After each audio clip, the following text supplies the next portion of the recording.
โทษระหว่างหลวงพระบางกับจำปาสักเนาะตอนนี้หลวงพระบางจะเป็นฝ่ายยิงก่อน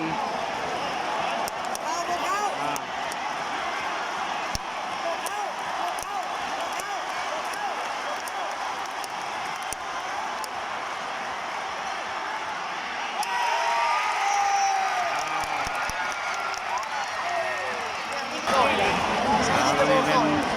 จำปาสักเนาะเป็นฝ่ายยิงเลยตีเสมอได้บ่เนี่ย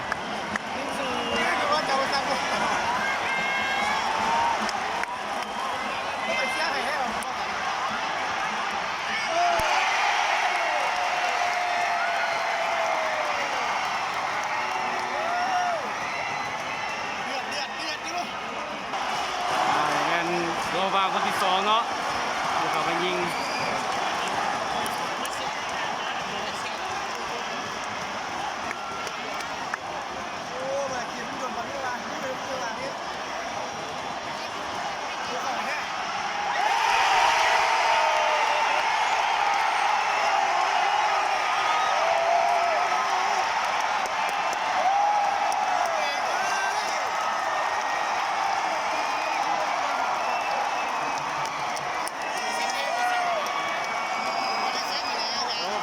ไปแล้วเนาะ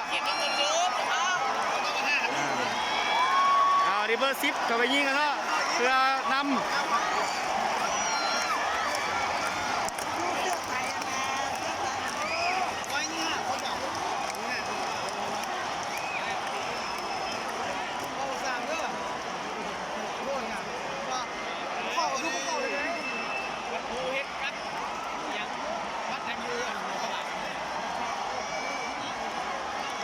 เบอร์10ตัวเก่ง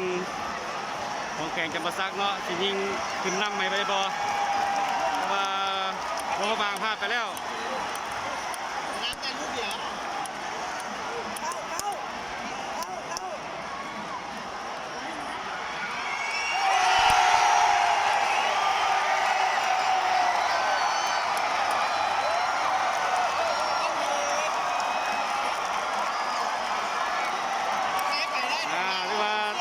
สักขึ้นเป็นน้ำเลยเนาะ2-1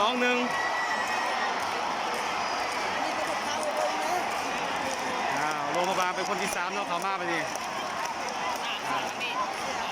ตัวมากองเสียของจำปาสักนี่ได้ใจแล้วเนาะตอนนี้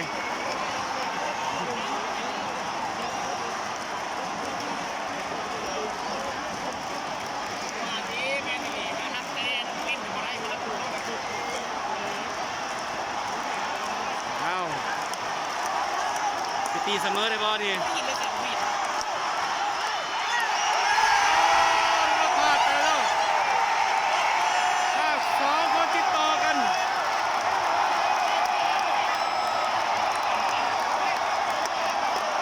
หรือว่าจำปาสักออกมาเตะมือที่3หรือว่าขึ้นนำเนาะพลาด2 คนซ้อนเลยเนาะ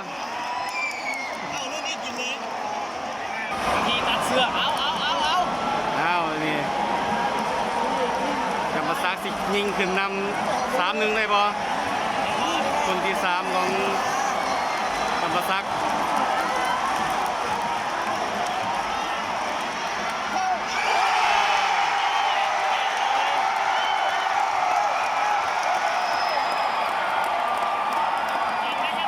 ยังลูกหนึ่งเนาะยังอีกคนหนึ่งตัดสิน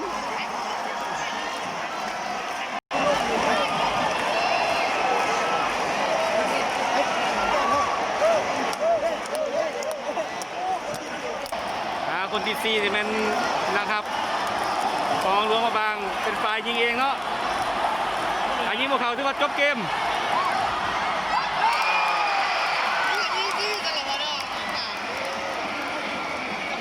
เข้าไปแล้วเนาะถือว่าจำปาสักเขามันยิงถือว่าจบเกมพิษสากเลยเนาะตรงนี้คนที่4ของ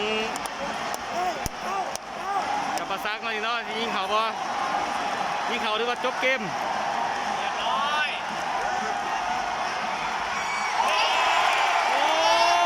ถือว่าพลาดเนาะ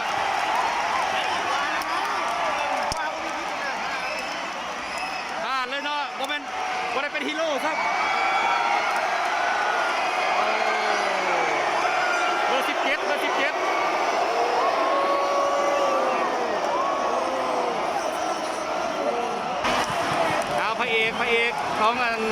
โรงพยาบาลเนาะสิเขาบ่ถ้าเขาถือว่า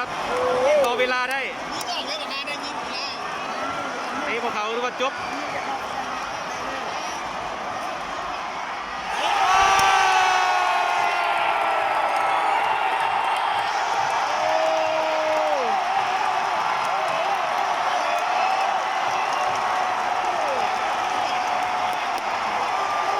จะมาซักไปแซมไปนะเนาะ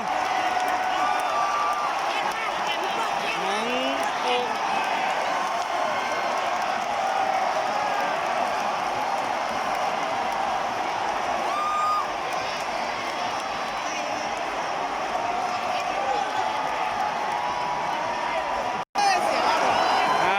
ถือว่าพระเอกเบอร์17เกเรคิดหวังเนาะจะมาซักได้แซมจะมาซักได้แซม โอ้ย40 ล้านพอ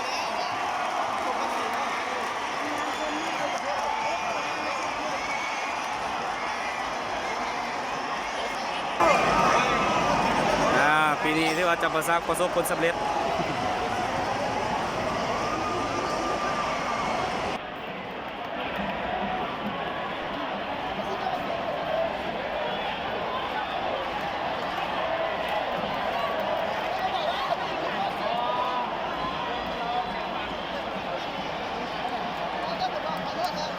บรรยากาศภายหลังจบเกม